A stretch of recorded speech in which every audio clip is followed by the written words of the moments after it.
Financial Argument. Follow us on YouTube.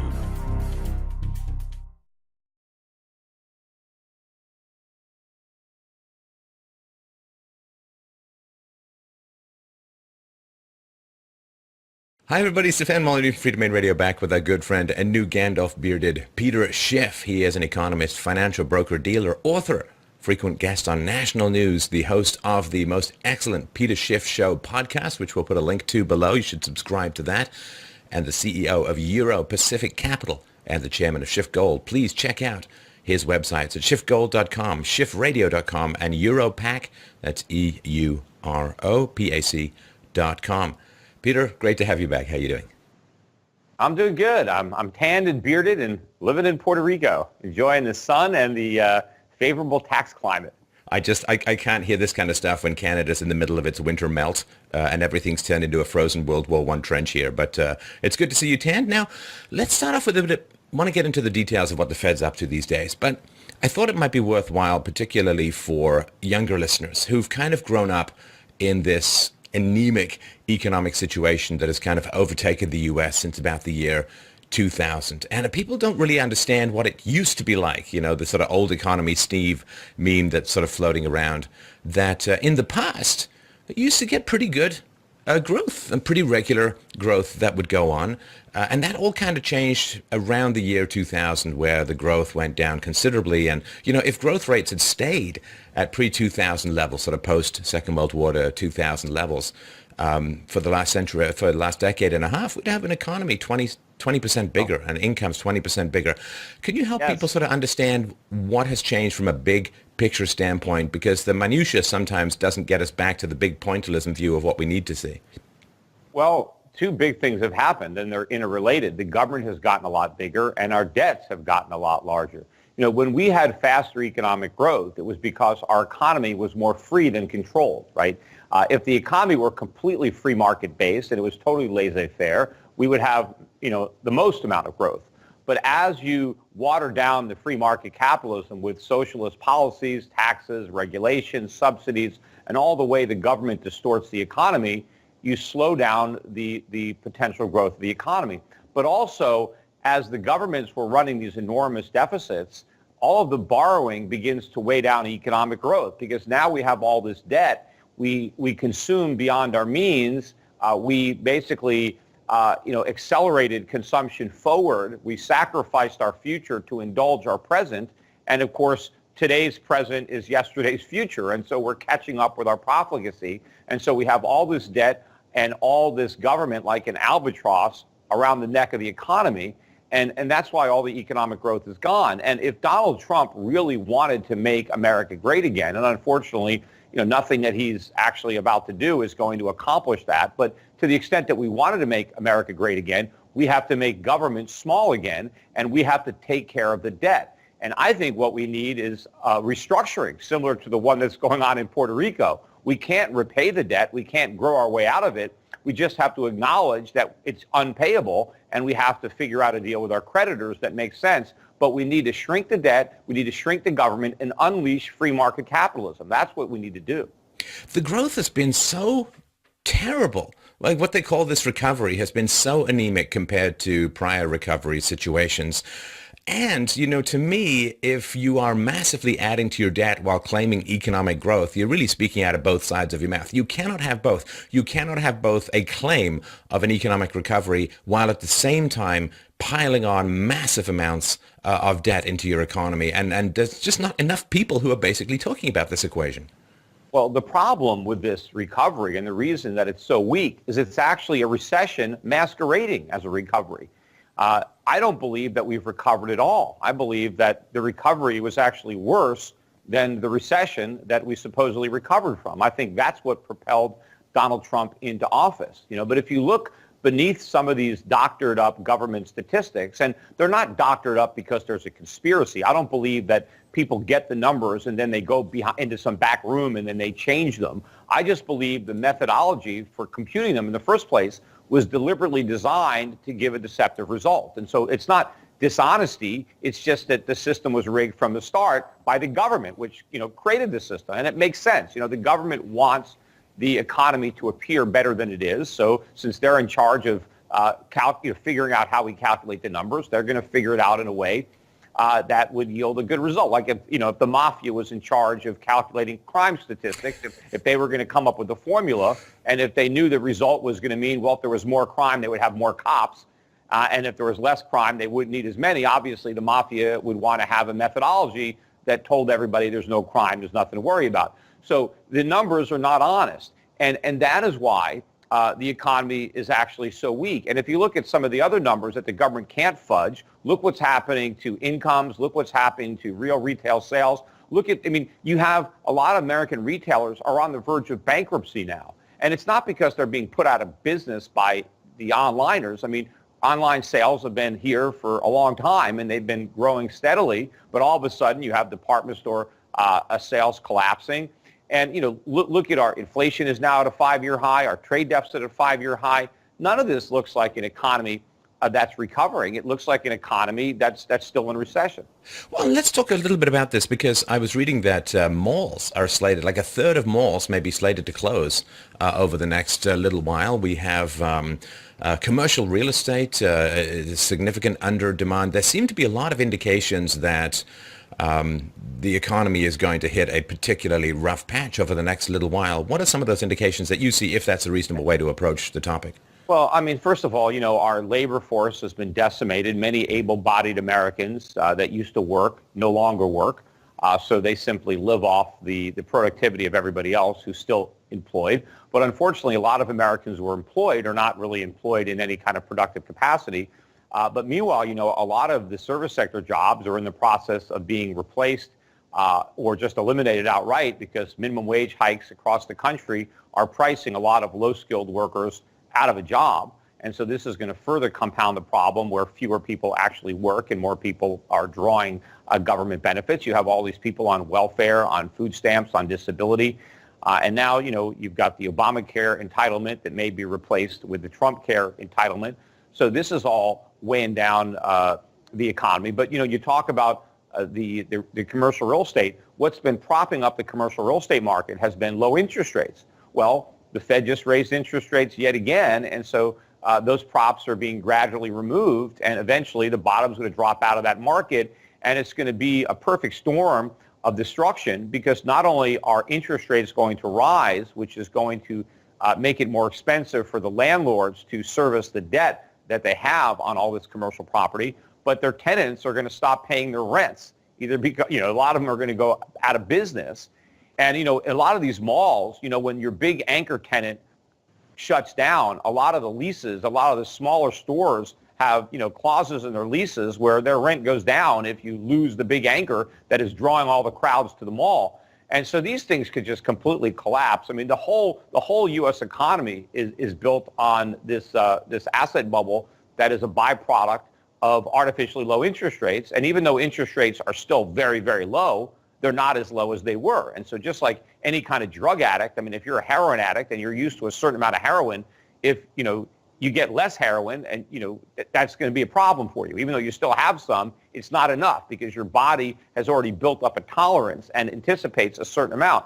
And so we need 0% rates. And to the extent that they're higher than zero, because they were zero for so long, even 1% could seem very, very high when you're used to zero.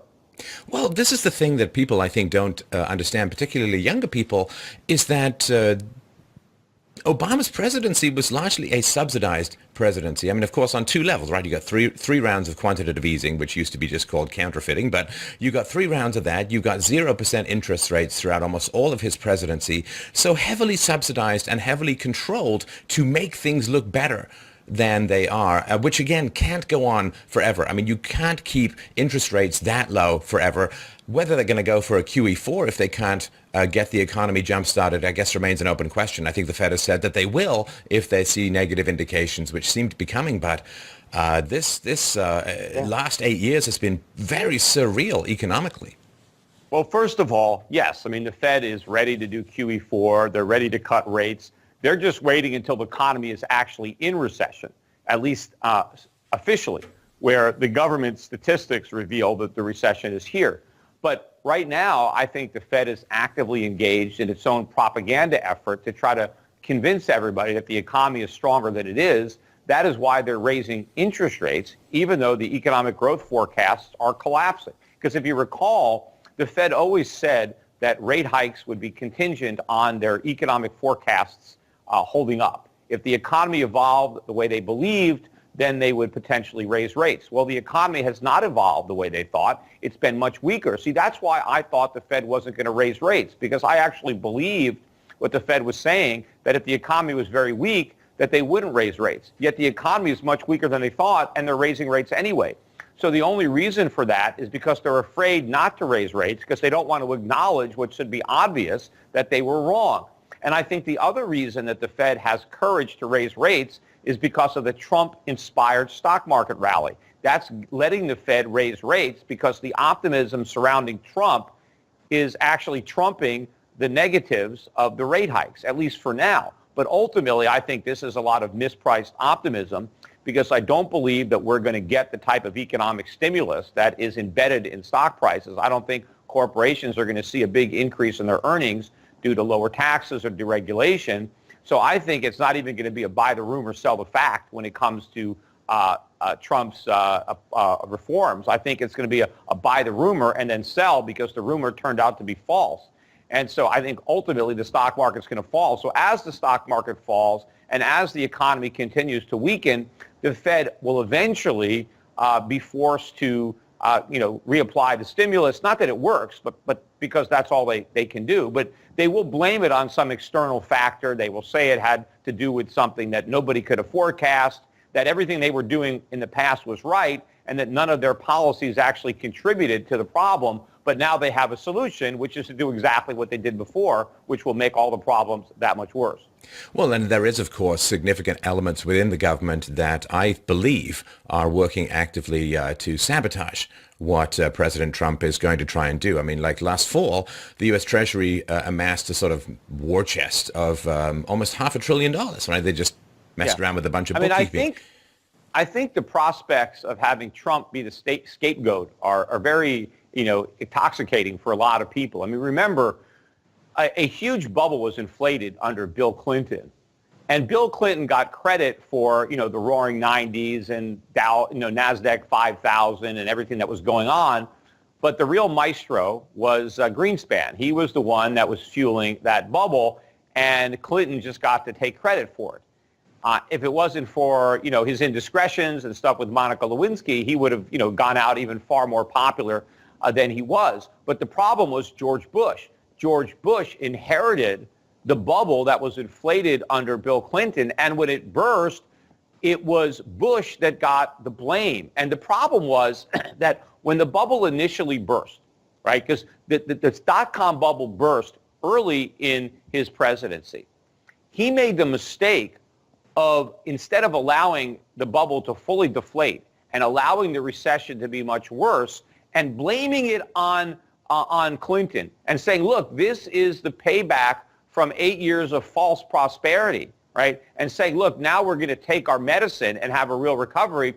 He tried to stimulate the economy with, tax cuts and more government spending, and the Fed came in with some rate cuts, and we were able to cut that recession short and blow up an even bigger bubble. But then by the time that one burst in 2008, we couldn't blame it on Clinton anymore. All the blame was on Trump, was on Bush, and that's what set the stage for Obama.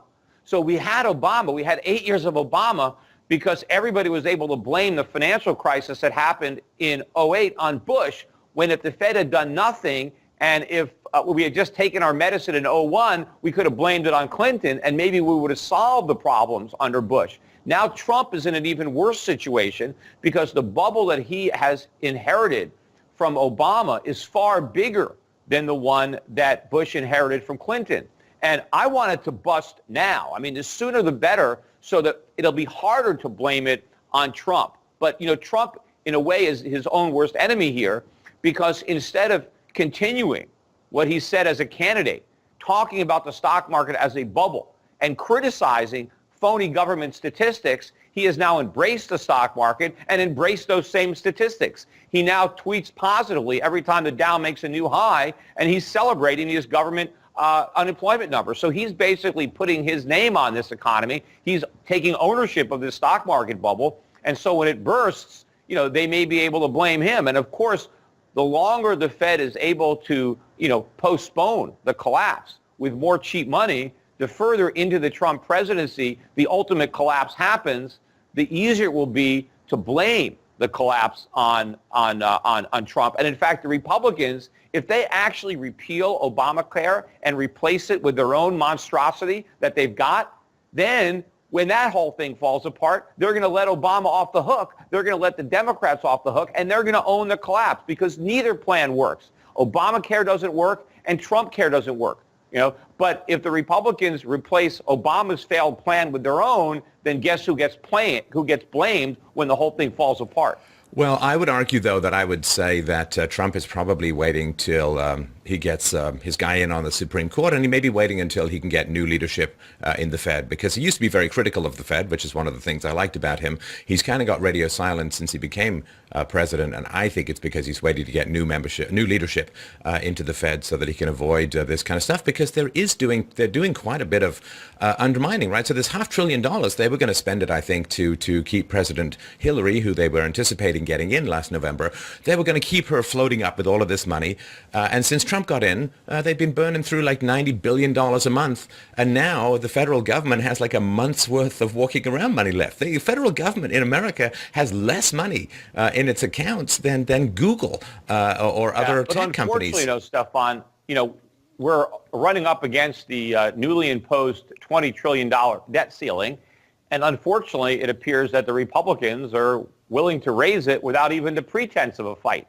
At least, they tried to hold Obama's feet to the fire by threatening not to raise the debt ceiling unless they got some cuts in government spending. But apparently now that they have a Republican in the White House, it's the sky's the limit. They don't want to impose any restraint on government spending. And, the media likes to portray this as if the responsible thing to do is raise the debt ceiling, when that is the irresponsible thing to do. The responsible thing to do is not raise the debt ceiling and actually stop taking on additional debt. They keep saying that our creditors want to see us raise the debt ceiling because that will somehow assure them that everything is okay. It's the opposite. If you've loaned a lot of money to somebody, the last thing you want is the person who owes you money to go deeper into debt, because now it makes it less likely that they can repay you. So I think what our creditors would prefer to see is an end to the debt. That would, at least make it more likely that we can pay. Like they keep saying that we have to raise the debt ceiling because America pays its bills, which is a lie. The reason that they want to raise the debt ceiling is because we don't pay our bills, and they want to keep not paying the bills, right? By raising the debt ceiling, you go deeper into debt. Paying your bills means not going deeper into debt. But unfortunately, America doesn't want to pay its bills, and most likely it can't pay its bills. That's why it raises the debt ceiling. But it's not just domestically as well. I sort of think around the world, the number of people who are dependent on the value of the U.S. dollar, which I think would in the short run take a hit if America, crushed the size of the state and had this fundamental reshuffling. There are a lot of people whose, their balance books, their asset sheets and everything all hold a huge amount of imaginary value based on the value of their treasuries and the U.S. dollar. And if there is interruptions in what the U.S. can pay, if there are interruptions in what the U.S. can borrow and print and generate, I think that there would be quite a house of cards that could come down around the world. Well, absolutely. It is a house of cards. And the reason that Americans are able to live beyond our means, the reason we're able to enjoy these large trade deficits, and Trump has also got that wrong. I mean, we're winning on trade in the short run in that we get more from the world than the world gets from us. We get real products that make our lives better, and all we send them are IOUs. So in the short run, America benefits from the foolishness of our trading partners. But when our trading partners wake up and decide that they don't want to lose anymore, that they want to gain the benefit of a higher standard of living that comes with consuming rather than stockpiling U.S. treasuries, then the dollar is going to collapse. And, ironically, if we're actually dumb enough to pass that border-adjusted tax, that will actually hasten the dollar's demise. You have all these idiot economists that actually think that the border tax is going to mean the dollar is going to go way up, and in fact, the dollar is going to go way down. They have it backwards. I mean, yes, it will result in a smaller trade deficit, but it's not going to make the trade deficit go away completely. Foreigners will still have more than enough dollars to buy whatever we want to export. But what is going to happen is foreigners will no longer have as much excess dollars to recycle into U.S. treasuries, into mortgage-backed securities, into our stock and real estate markets, and all those U.S. asset markets are going to tank. interest rates are going to rise. Americans are going to be hit with not only rising prices as a result of the VAT, but rising interest rates. And then as the dollar sinks, it's just going to make prices that much higher. It's going to hasten our move into recession, which means we get QE4 faster, we get rate cuts faster, which puts even more pressure on the dollar. So all this is going to unravel, right? We have been living this artificial standard of living for a long time. You know, there's a lot of chickens out there, but I think they're coming home to roost, and I think they're coming home soon. And I want to make sure that the blame is squarely on the central bankers and the central planners and on big government, and it's somehow not laid on the feet of capitalism or the free market. Well, and this, I really want people to get educated in these basic principles. It's always frustrated me, though it is perfectly inevitable, Peter, of course, that governments don't like to teach students about economics, which you could start teaching them in like junior high school and sort of, because one of the things that's a big challenge, of course, with Obamacare, and this is pre-Obamacare, it's one of the reasons why Obamacare was perceived to be necessary, is you cannot have an insurance situation where people aren't exposed to risk. The whole point of insurance, of course, is risk. You can't get fire insurance after your house is currently on fire. And once the government, and this is long before Obamacare, once the government said you can't discriminate against people with pre-existing conditions, they put the final nail in the coffin of the remnants of the free market in healthcare in the U.S., because then people often just waited till they got sick and then applied for healthcare insurance, which cratered things in a catastrophic way. I mean, the government wants to redefine insurance as just free health care. Right. Because if you don't have to buy insurance when you're healthy, if you can just wait till you're sick and actually need it, then it's not insurance, right? It's just like, it's only auto insurance when you buy it before you have an accident, because you know you probably won't have an accident, but in the unlikely event that you do, the insurance policy is there. If you could simply wait until you've already had the accident and you need the money, you've totaled your car and it costs you $40,000 to buy a new one, obviously you're going to want to buy an insurance policy where you can just pay, one premium for 1 month and then immediately put in a $40,000 claim, right? But of course, if we could do that, there would be no auto insurance. The only reason the auto insurance market exists is because they get to discriminate based on pre-existing conditions, where the pre-existing condition is the accident. So everybody has to buy the insurance when they don't need it, so that the people who do need it can actually draw the money. And the same thing happens with healthcare. You cannot allow very sick people to go and buy health insurance after they get sick. They have to buy it before they get sick when they don't need it. But here is the government-created problem. It's the government that linked health insurance to employment. If it wasn't for the government, nobody would get their health insurance from their employer. Everybody would buy their health insurance just the way they buy their auto insurance. The reason they get it from their employer is because the government created a preference for being paid through insurance. Because if you're a worker and your boss gives you $5,000 of cash, you have to pay income taxes on that $5,000 at your marginal rate, which for a lot of people is 30-40%. But if instead your employer gives you $5,000 worth of health insurance, that's free, no tax at all. So people would rather get the health insurance than the money. And of course, to the extent that they can wrap all their medical care into their health insurance, that's another tax benefit. So the government created this.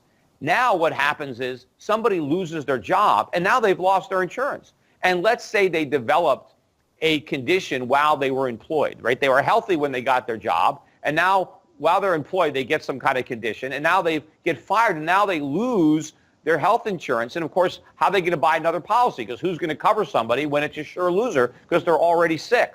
So what the government should have done to solve this problem is simply de-link employment from insurance by changing the tax code. I mean, obviously, the best way to do it is just eliminate the income tax entirely, right? So now you eliminate the distortion, and then everybody will just buy their own insurance, and the healthy people will buy it, and if they get sick, they'll still have it because it won't be tied to their jobs. But if they're not going to eliminate the income tax, the next best thing is to subject employer-provided health insurance to income taxes.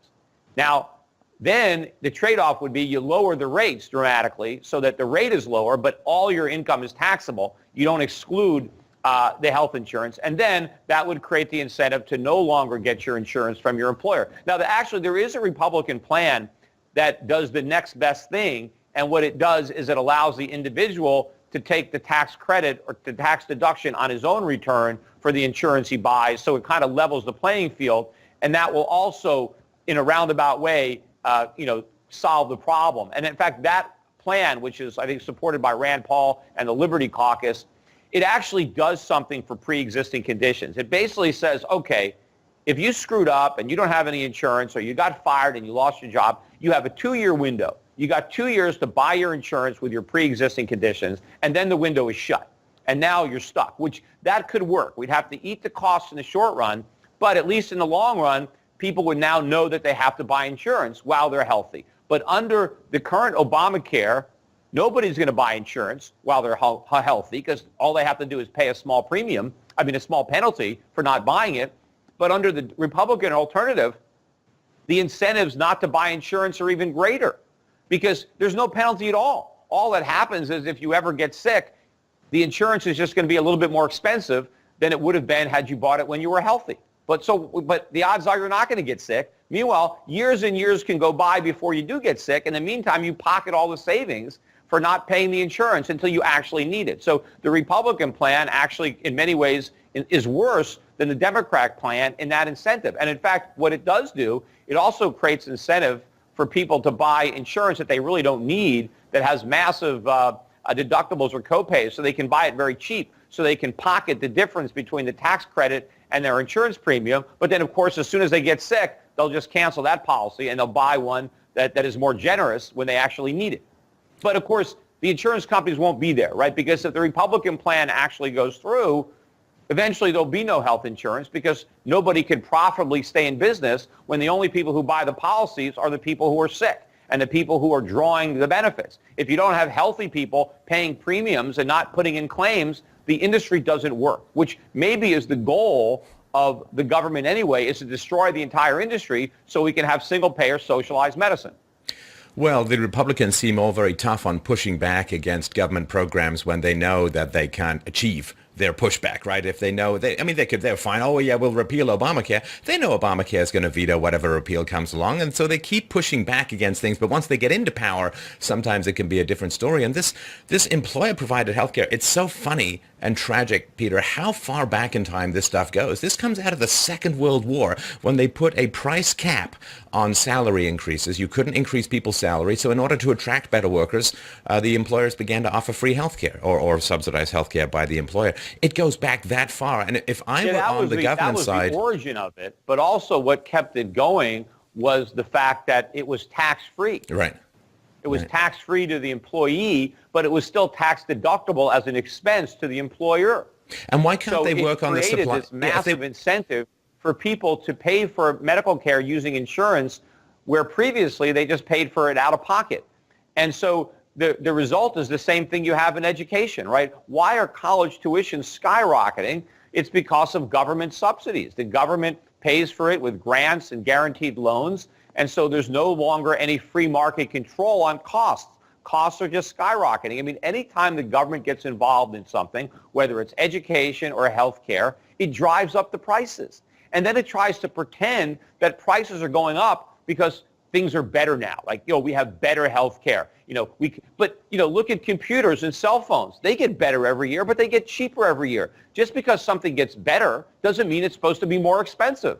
In fact, part of the benefit of capitalism is not only does it improve the quality of stuff, but it reduces the cost of stuff. And the reason that capitalism is not reducing the cost of education and the cost of healthcare is because the government is interfering and not letting it happen. And so what we need is not more government, but less government. Well, you could work on the supply side, of course. Things like tort reform to take away some of these crazy malpractice suits. You could work at reducing paperwork. I mean, the amount of time that doctors spend on paperwork rather than actually dealing with patients is enormous. You could recognize the inefficiencies that people on Medicare don't have better health outcomes than people with no insurance at all. You could work on allowing more competition along state lines to help drive down those prices. Yeah, well, you can also have competition internationally. Why can't I buy an insurance policy from Switzerland or Japan? I mean, we should have international competition, not just interstate competition. But a lot of that paperwork is all the result of government, whether it's rules and regulations that cause all kinds of defensive medicine because doctors are afraid of getting sued or of having their malpractice insurance go up, or because everybody pays for everything with insurance. Look, whenever I go to the doctor, if I go to the dermatologist, I pay with insurance. I mean, everything. I don't pay cash for anything. And that's wrong. That's not the way it used to be. People used to pay cash. And when they used to pay cash, they used to know what things cost. I never know what anything costs. Every time I go to the doctor, all I know is my copay. I have no idea what I'm actually being billed for anything that's being done to me. And so if I don't care what the doctor is charging me, he's going to charge me as much as he possibly can. The only time I know what something costs is if you're going to do like a cosmetic procedure that's not covered by insurance, right? So like if my wife is going to the doctor and she's getting, Juvederm injection or I forget some of these things, these fillers they put in, right? None of this is covered by insurance.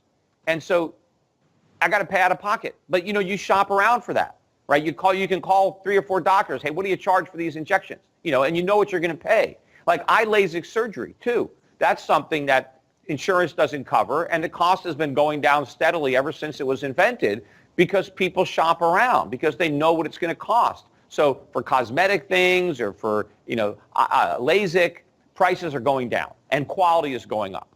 But that's because you have market-based competition.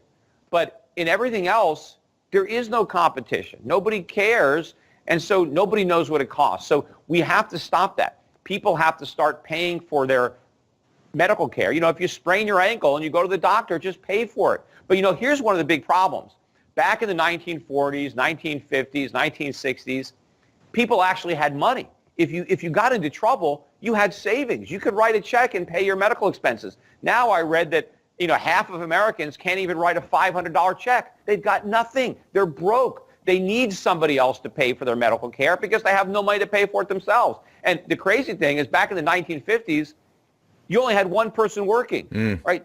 If you had a family, you had a mother and a father, you had 4 kids, only the father collected a paycheck. The mother didn't have a job. Yet if any of the kids or the mother got sick, the father could pay for it. It was no big deal. Now you get 2 people married. They barely have 1 kid if they can even afford that. And if anybody gets sick, nobody has any money. I mean, I guess they can put it on a charge card, but there's a limit to how much credit card debt you can carry. Right. No, and I think the other bubble that people don't talk about, we talk about healthcare and commercial real estate. We've mentioned this on the show before, but I want to circle back on it because I think it's going to be a big topic of in the next couple of years, was this crazy student loan bubble, well over $1 trillion, and such a mismatch.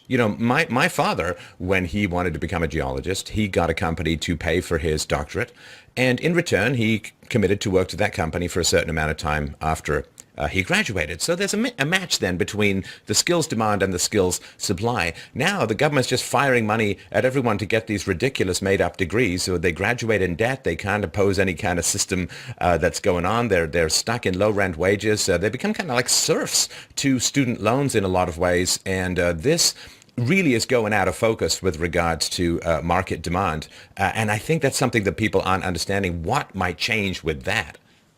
Yeah, this, again, it's all politics because it's good politics to talk about education and we need more money for education as if more money equates to better education. It doesn't, but it does equate to more money for the, educational bureaucracy, the educational establishment, right? Everybody talks about the military-industrial complex. What about the educational complex? I mean, it's there. There are a lot of people who benefit from all this government money flowing into education. But the one people who don't benefit are the kids who are supposedly the beneficiaries of the education because they don't get an education.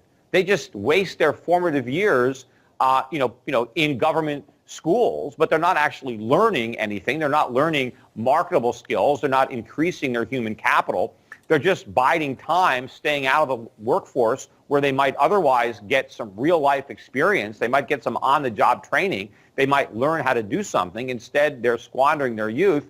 And by the time they get out with their worthless degrees, they have a pile of debt. So not only did they not earn money during the years that they wasted in college, but they borrowed a bunch of money and now they graduate in debt.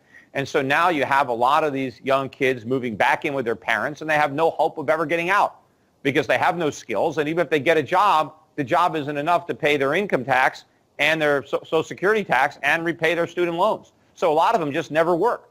And that's really, if you look at the labor force participation rate, where participation is dropping the fastest is among people in their 20s and 30s. I mean, and that's the opposite story that the Fed is telling when they're trying to claim that it's the retirement of the baby boom, when the baby boom is so broke that they're not retiring. You got people in their 70s and their 80s that are still working because they can't afford to stop. Meanwhile, their grandkids can't start. Right. One thing the Republicans have talked about that they won't touch is Social Security and Medicare and so on. Now, those two programs alone, combined with interest on the national debt, is going to consume 100% of federal outlays in just a couple of years. What would you like to say to the Republicans with regards to looking at these giant entitlement programs and how they could be approached in a way that, wouldn't end up with lynch mobs in the streets? Look, we have to admit that these programs were mistakes from the beginning. They are Ponzi schemes. They do not work. They amount to intergenerational theft. And, I feel sorry for people who believed government promises and who didn't save for their own retirement because they believed the government was going to do it for them. Well, the government stole their money. I feel sorry for people who trusted Bernie Madoff. But, he was a crook and he stole their money. Well, the U.S. government, stole everybody's money. It's not there anymore. And I don't think it's right to enslave young people, right?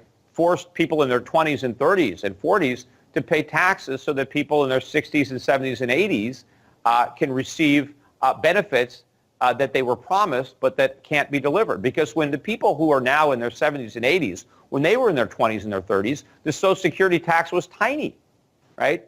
And now it's enormous. In fact, most young people pay higher Social Security taxes than they pay income taxes. In fact, a lot of people who don't pay any income taxes at all, the only tax they pay is the payroll tax. And it's a transfer of wealth from the young and the poor to the old and the rich. And I think this has to be ended. Now, you do have a transition problem. How do you take care of the indigent? Because there are now so many people that are so poor that they completely depend on Social Security. And so I think we have to have a welfare system, a transition system to help take care of those people who are truly in need.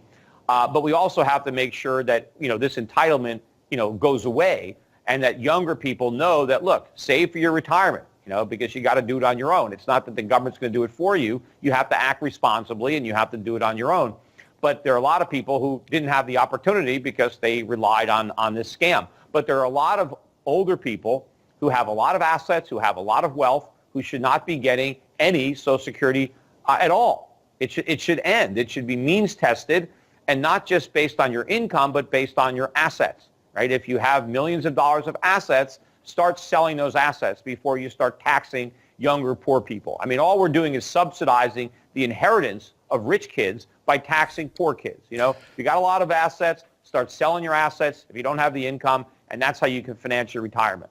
But don't try to retire on the back of a young kid who can barely afford to pay his own rent, right? You've got these senior citizens that are living in nice condos or houses that they own down in Florida. Meanwhile, the people paying the taxes can't even afford to move out of their parents' basements.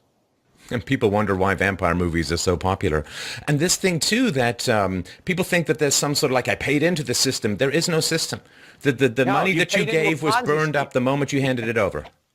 Yeah, you paid into a Ponzi scheme. That's the problem. And I know reality it's unfortunate. But, no politician wants to tell the truth because there's a lot of older people who vote. And they vote for whoever promises them, promises not to cut Social Security. And a lot of the young people don't understand that these promises can't get met. Right? And of course, they're getting promised free stuff, too. That was the popularity of Bernie Sanders, free college and, all sorts of free stuff. So the government wants to give free stuff to everybody. The problem is, who's going to pay for it? I mean, they all assume, well, it's the billionaires and millionaires who are going to pay for it. They're not. There's not enough of them.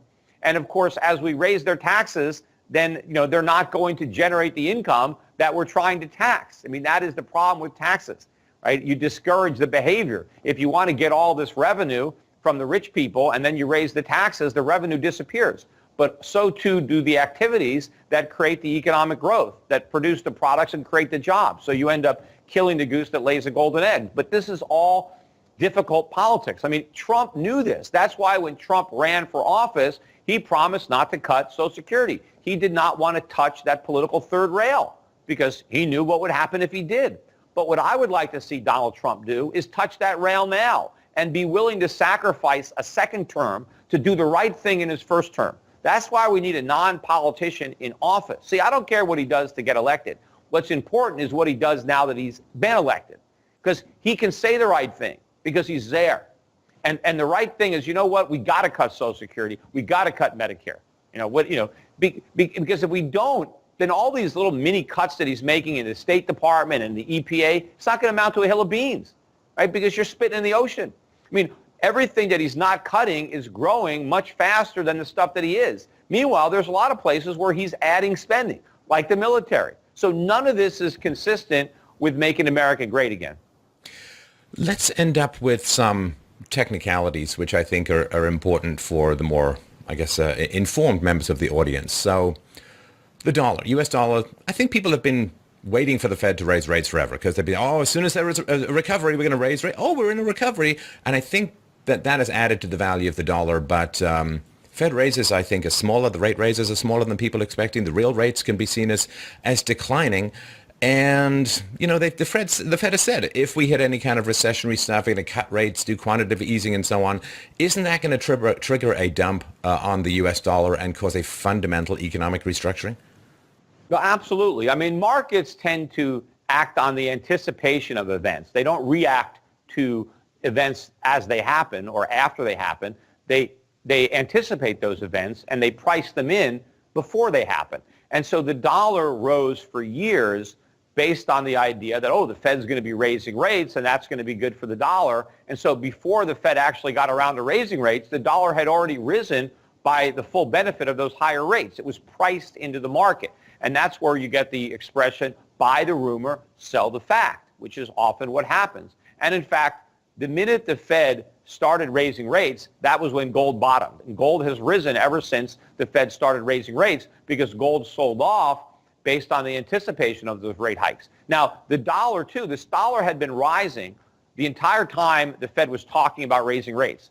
By the time the Fed raised rates, the dollar stopped rising. And in fact, the dollar was lower before Trump was elected than it was before the first rate hike. So what caused the dollar to rally was not the rate hikes, but the anticipation of a more robust economy and fiscal stimulus under Trump. And so that caused the dollar to rally. But the rally has not been substantial. The dollar has only moved up marginally despite that rally and despite the fact that we've had more rate hikes.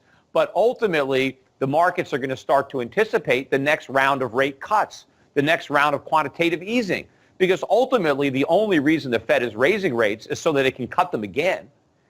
And we're overdue for a recession. This is already one of the longest recoveries in history, and it's the weakest recovery in history, but it's about to end. And so the markets are going to start to anticipate that, and now the dollar is going to start to go down, anticipating the Fed changing its rhetoric and then eventually cutting rates and launching QE4. And I think it's about to get killed. I don't think it's just going to go down this time. I think it's going down for the count. The last time the dollar was collapsing under Bush, it was saved by the bell, right? It was, the dollar was at an all-time record low in 2008. It had fallen for almost every year of the Bush presidency. And then the financial crisis actually, and paradoxically, saved the dollar. The dollar had a huge rally as the economy imploded.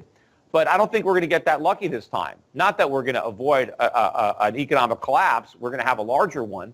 But I think instead of causing people to flee to the dollar, it's going to expedite the rush to get out of the dollar. So I think the dollar decline is going to turn into a crisis at the end. And so it's going to be a much bigger drop than the one that we had under Bush. Well, and the fact that the dollar has been sort of this international reserve currency for a lot of people has propped up its value for decades. If people go another direction and find some other form of currency, basket of commodities, some gold-backed thing, some electronic, who knows, right? They're not coming back. Once you come up with an alternative, you very rarely remarry the woman you've divorced. And if you do, you'll pretty much find out why. But I think that aspect of things, once it goes away, I really can't see a scenario, Peter, under which it would ever be restored as a reserve currency. No, and I think that the dollar's demise may make it almost impossible for any other currency to, fill that role. I think what's more likely is we go back to gold as being the primary monetary reserve, and a gold standard worked much better than the dollar standard. And I don't really think that people will simply move seamlessly from the dollar to the euro or to the yen. I mean, these currencies are also flawed. So I think gold will fill that role. But people don't even have to use government money anymore. I mean, that is the beauty of capitalism and of the free market. I mean, what might end up happening as a result of the collapse of the dollar and this whole dollar monetary system is that people just don't use government money anymore. They just go back to using gold. Now, the reason that people used government money, other than the fact that governments accepted in payment of taxes, right? But of course, you can always buy the currency to pay your taxes. But the reason was convenience. I mean, you couldn't write a check against your gold. You couldn't use your gold to buy your groceries. I mean, you could use your silver or your copper, right? Because you carried the coins around. But, if we had to conduct all of our commerce with dimes and quarters, obviously it would be very difficult. And so having checking accounts, credit cards, the banks, made commerce that much easier. But now the internet, right? You look at a company like Gold Money, right, which enables you to own gold but have it stored in a digital wallet where you can spend your gold as easily as you can spend your dollars or your euros, where you can earn gold. You can invoice your customers in gold and be paid in gold as easily as you can be paid in dollars or euros, where you can get a debit card that you can use to access your gold as easy as you can access your dollars with your debit card, or eventually you can write a check against your gold holdings. When people can opt out of government money and opt into free market money, I think they're going to do that all around the world. I mean, just like a lot of people now are, using Uber instead of a government cab where you're running under some government, imposed monopoly. You just go and hail an Uber or order up an Uber, where a lot of people started to use Federal Express instead of using the post office. I think people all around the world will see that the government's version of money is a flawed product that does not work. Okay, and more and more people will just realize, I don't even need to be part of the banking system. I can have all the convenience of being in dollars or euros without any of the liabilities of being in a bank that might fail or a currency that's going to lose value due to inflation. I can keep my savings in gold. I can spend gold if I'm a consumer. I can earn gold if I'm a businessman. I can have my employer pay my wages in gold. If I'm a landlord, I can accept rents in gold. I mean, everybody can start conducting commerce in gold, and then the governments are out of business because the governments now lose their power over our monetary system. So the ultimate demise of the dollar could end up being a very good thing for the world, to the extent that we wean ourselves from this, government fiat system and embrace a real free market system where we have real money, honest money, not government phony money.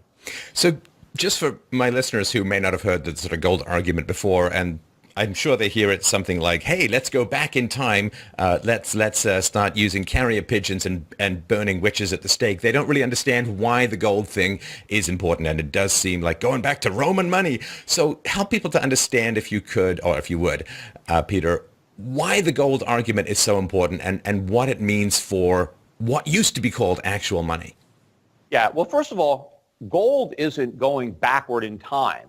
Gold is actually an advancement in money. I think gold was progress. And of course, they've had paper money, for hundreds of years. And every time it's been tried in the past, it's failed miserably. I mean, you can look at some of the biggest examples of hyperinflations that have happened, whether it was in Germany or whether it was in France or whether it was in Argentina. I mean, we've had horrible experiences with paper money. Look, the first democracies were in ancient Greece, right? And they failed so miserably that the founding fathers learned from history, and they created America not to be a democracy, but to be a republic instead. It was an advancement. It was progress, moving away from failed democracy toward a republic. We went backwards when we went towards democracy. And going to fiat money, paper money, is not a step forward. It's a step backwards, because you don't learn anything from history. You just repeat all the mistakes, all the things that failed. Gold works, and paper money does not. It has never worked, and this experiment in fiat money is not going to work any better than all the experiments that have failed in the past. But the problem is, people don't learn history in America. I mean, yeah, they spend their time in school, but they learn revisionist history. They learn what the government wants us to believe happened, not what actually happened. Right. Well, so I would strongly urge my listeners and anyone else who gets a hold of this to educate yourself about gold, and anything that is limited, anything that can't be wished or willed into existence has value, and that is a wide variety of alternative currencies to fiat currency. But anything if you can type whatever you want into your own bank account, you basically end up with this kind of hyperinflation and collapse. So.